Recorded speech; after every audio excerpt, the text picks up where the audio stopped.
ตำบักหุ่งท่ามกลางหิมะและความหนาวทุกคนเราเบิ่งว่าการตำบักหุ่งอยู่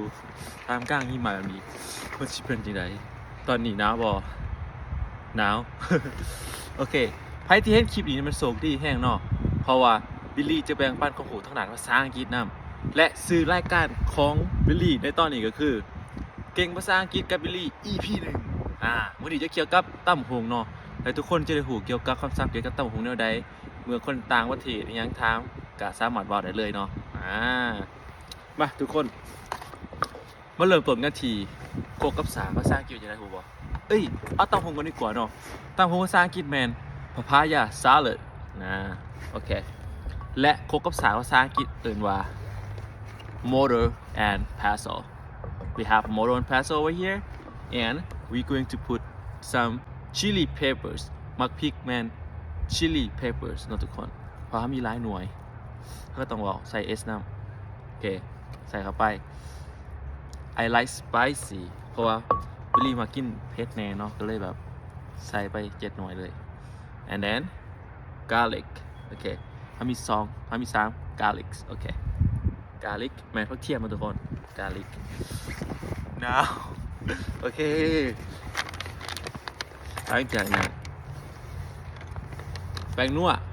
ภาษาอังกฤษแมน MSG โอเค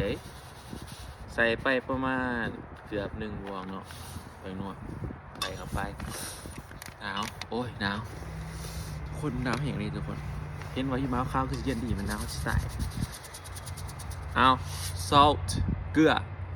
มัน salt ทุกคนไปหลังจากนั้นน้ำตาลโอ้ยมันเย็นนะมือสิแข็งเลยทุกคนต้องฟาวเฮ็ดฟาวแล้วน้ำตาลแมน sugar ทุกคนอาจจะหูเนาะใส่ไปประมาณบวงหนึ่งเอาไก่ซิมดแล้วเอาประมาณบวงหนึ่งเนาะน้ำตาล sugar หลังจากนั้น we going to smash มันจะแบบว่าตั้งให้มันเข้ากันนะโอเคอ๋อกล่องตอนตำแล้วกล่องมันสีอื่นนะสีลงโอเคโมเป็นยังหนาว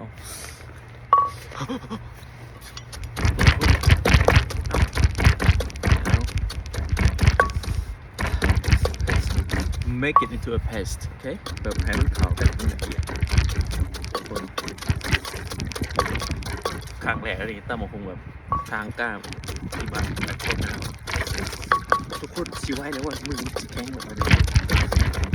โอ้ยหนาวกล่องกระสิลมเอง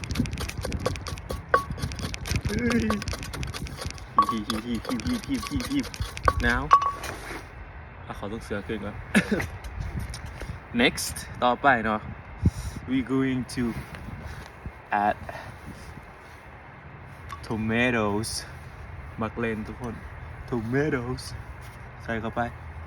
มือสิบหูซึกอีกจังเลยได้นี่มันไม่เดี่ยมแท้โอ้ยเอาทิชชู่มาใส่ก่อนโอเคหลังจากนั้นเข้ากับซิมแบบ smash มักเลน tomato เนี่ยให้มันแบบมุนหน่อยหนึ่งเนาะบาร์บิลี่มากินเอาเนี่ยOkay, and then what's next? โอ้ยโอเคจะให้ทุกคนเห็นอันนั้นซื้อๆเนาะแบบว่าบรรยากาศดีเนาะเป็นจังไดนะเพราะว่าเคยเห็นคลิปอยู่ในเหือกนะเลยแบบมื้อนี้เห็นอยู่ข้างนอกlamb แมนบักนาวสีเขียว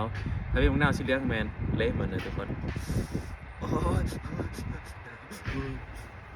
มีคนยางผ่านมาซะมันเป็นบ้าว่ามันเฮ็ดซั่งอีดอกโอเค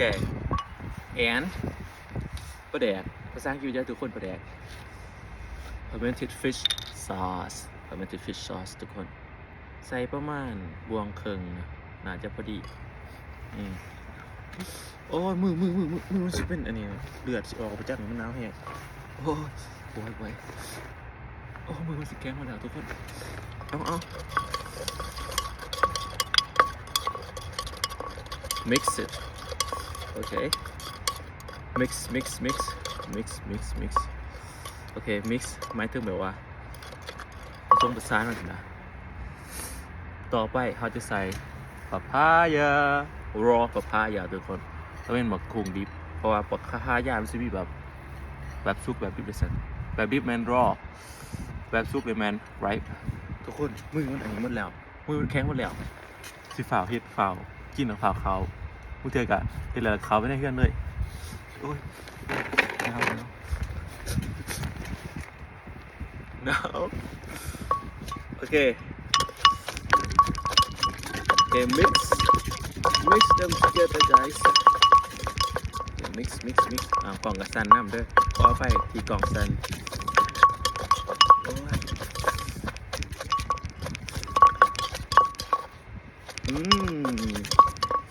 ก็แสบขนาดเอ้ามือสิแข็งหมดแล้วโอ้เธอเดียวอีกแหละฉันว่าเต่าหูกี่ดอกเลยให้ทุกคนได้เบิ่งเอาทุกคนซีม we have to test it first ต้องซีก่อนเนาะทุกคนมือเขาสิแข็งมาแล้วเพราะตรงยีบเขาแซ่บไปทุกคนแซ่บแล้วมือสิแข็งเลยเหรอโอ้ย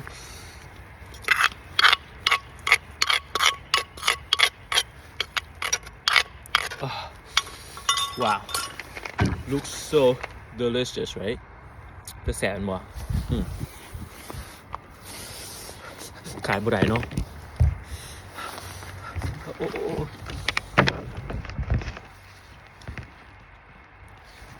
และที่ขาดไปนะทุกคนพีนัทใส่ไปเลยโอ้หนาวป่วยละทุกคนมากินกัน